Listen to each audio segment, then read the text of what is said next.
আমি আজকে বানাতে চলেছি শাপলার চপ। হাই বন্ধুরা, নতুন একটা রেসিপি নিয়ে আমি আবার ফিরে এলাম। দেখুন বন্ধুরা, বাজার ঘুরে আমি নিয়ে এসেছি শাপলা। আজকে এই শাপলা দিয়ে একটা রেসিপি করব।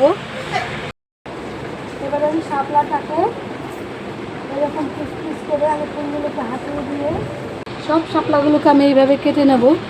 সব শাপলাগুলোকে আমি এইভাবে কেটে নিয়েছি বন্ধুরা। আমার পুরো শাপলা ছাড়ানো হয়ে গেছে। এবার আমি কেটে নেব সাইজ করে।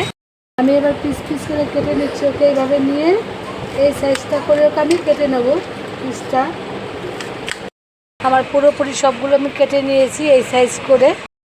দিয়ে দিচ্ছি 1 হাতা বেসন, দিয়ে দিচ্ছি 1 হাতা চালের গুঁড়ি, দিয়ে দিচ্ছি পরিমাণ মতো লবণ, দিয়ে দিচ্ছি পরিমাণ মতো হলুদ গুঁড়ো, দিয়ে দিচ্ছি অল্প করে লঙ্কার গুঁড়ো, দিয়ে দিচ্ছি অল্প করে লঙ্কা কুচি, দিয়ে দিচ্ছি অল্প করে তেল।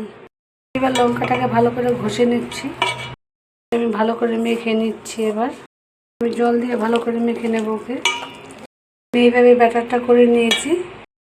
এবার আমি প্যান বাটিতে তেল দিয়ে দিচ্ছি। এবার আমি শাপলাগুলোকে দিয়ে দেব। ঠিক এরকম করে নেব। খুব সুন্দর খেতে লাগে। অবশ্যই আপনারা একবার বাড়িতে করে খেয়ে দেখবেন।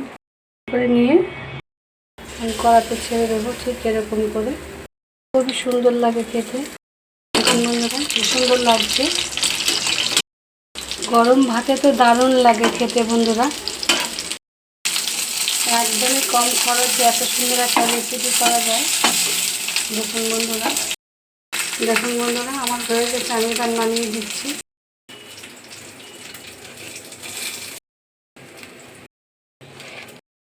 এইভাবে আমি সবগুলো ভেজে নিচ্ছি। সব ভাজা হয়ে গেছে।